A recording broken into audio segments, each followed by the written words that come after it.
Hi, Mike here. You're watching Yukon Scout Restoration. In this video, I will replace the long brake line and the fuel crossover line on my 1966 International Scout 800. Then I will install the transmission and transfer case together as a unit. I will lower them into position through the hole in the cab. This is not a how-to video. It's a how I do video. Let's get to work. If you want to help, please subscribe to Yukon Scout Restoration. It's free. Mike Morrow, over and out. Hi, Mike here. You're watching Yukon Scout Restoration. This Scout is 58 years old. Some of the brake lines and fuel lines are quite rusty, especially the long one that runs the whole length of the Scout. That's going to be the first one I'll be rebuilding. So let's get to work. This is the long brake line coming out of the Scout. It's quite rusty. And this is definitely the optimum time to replace this brake line. When there's no engine, no transmission, no grill, rad support, you can actually get the whole thing out of there in one piece. This is the rear brake hose. Connects here. Goes along like this.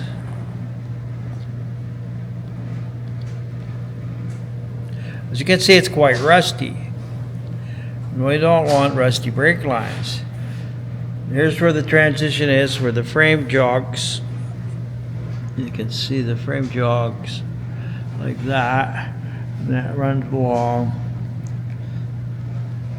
under the cab, like so. Along the driver's side, where it goes into a block inside the engine compartment. 25-foot roll of 3/16 brake line.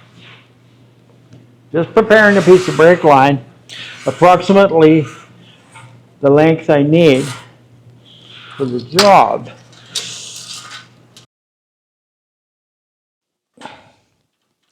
And of course that's too long, but we'll deal with that later. 77 inches. So to sort of keep these together without squeezing them, I'm just going to put a pair of vice grips on there.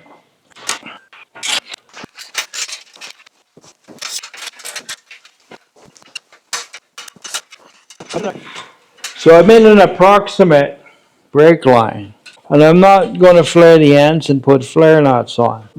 So the next thing I have to do is mark approximately where all these clips go on the new brake line, like here. And I'm going to leave the lines a little bit too long. 2 more clips at the other end. One thing, it'll probably be easier without these clips and to put them on the line later, because they're going to catch on things. We'll now remove these clips and clean them up and paint them, because that's what I do.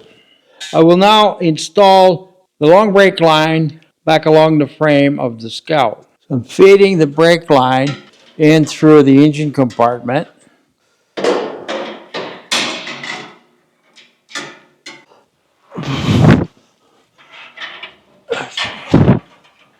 Goes over this cross member. So far so good. That's approximately in position. So I'm going to connect the long brake line to the block on the fender. So I just cut the line off here. It's going to go in here. I just have to deburr it a little bit. And then I want to double flare it. It's 3/16 brake line. So I have to put the flare nut on first, or I'll never get it on there. And on our flaring block, we go to the 3/16 hole, which is the smallest hole on the flaring block.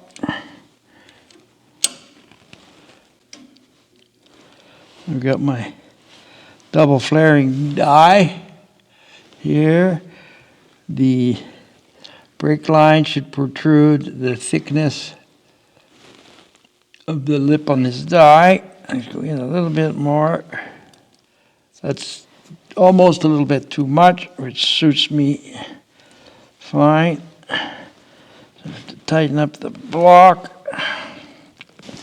So first I do the double flare.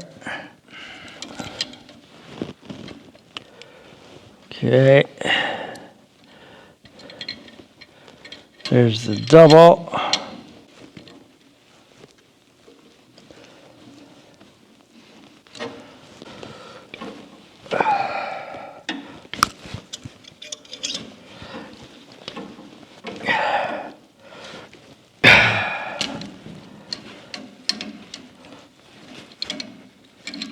There. I have a really nice double flare. So now I just have to get it started on the block. Bend it a bit. Bend it a bit more. Okay, I think I have to bend it a little bit this way. Okay, that's started. So on this block, on the inner fender, I just connected the long brake line that goes to the back brakes. This brake line here it is. Right across the engine compartment, down the other side.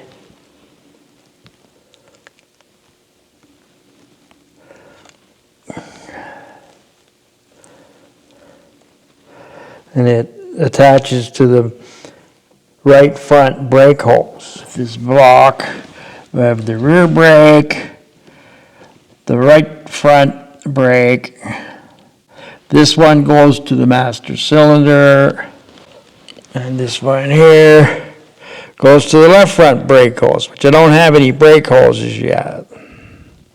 But anyway, that's the way these lines go.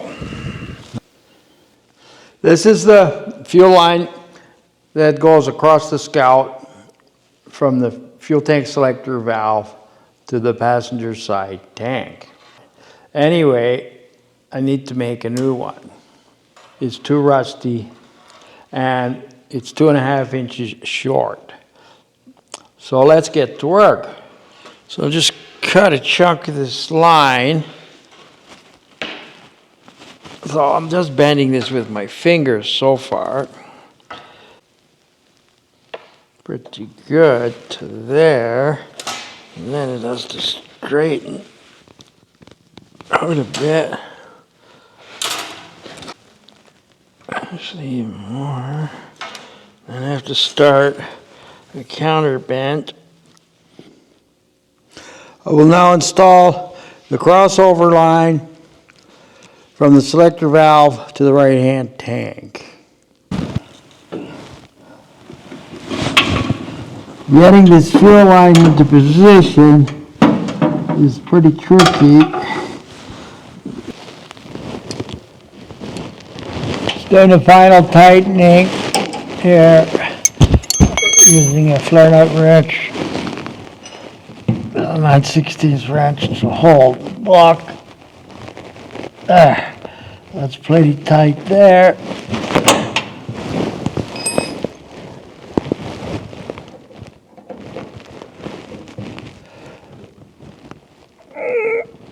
There, plenty tight. The crossover line is bolted to the body of the truck. Note the little clip at the top of the transmission hump. And on the other side, it's also bolted with another clip so it can't vibrate or move.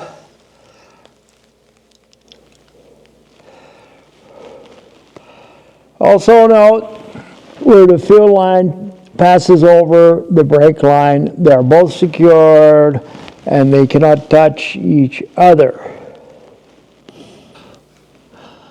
Finally, note that all connections have been made to the fuel selector valve and everything looks good. I'm now ready to install the transfer case and transmission at the same time. Because it's wider than the gap in the floor, I have it picked up at an angle with the transfer case hanging down. Let's get to work. Turn this. Now I let it down slowly. You can see it needs to move forward just a little bit. So what I'm hoping is the transfer case will clear the hole here.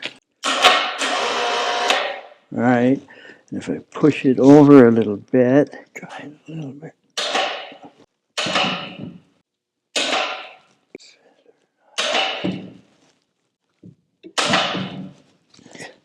The mount is in the way. So I'm gonna have to remove this mount. No big deal, 2 bolts. So now we know if you want to lower the transmission down from above, you need to remove this mounting bracket. There. Okay, we got both of those off of there. To get down in the hole. To move the whole thing forward a little bit. If I put this little block of wood under the tail shaft, there. Okay. Just to go way forward and then down. Straight there. Now we're looking better. You've got to get that picked up level. Try to let it down a little bit. Move my chain over. Try one link at a time. So there. Now it's unstuck. Like that for now. And have a look underneath. Now I'm ready to get this transmission mount in place. Right. Right. Now. There.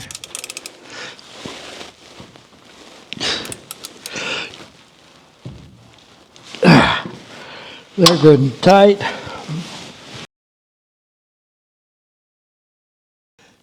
So I'm just tightening up this little L bracket that bolts onto the forward side of the transfer case. And it's like a little foot and it sits on a rubber block. And it's so when you torque the engine over, that it stops the transfer case. It stops everything from torquing over when it's under a big load. So I just have to tighten these up tight as I can get them. And now I want to tighten the mount. 3/8 fine thread nut on each side of this mounting bracket. That's plenty tight for that one. And one more on the other side.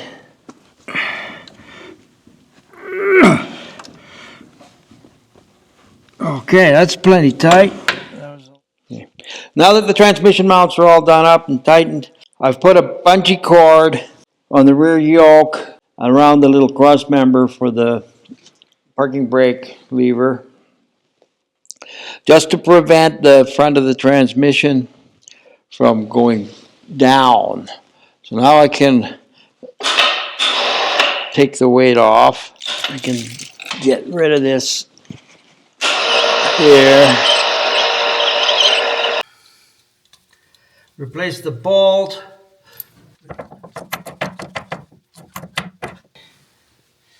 A little tighter.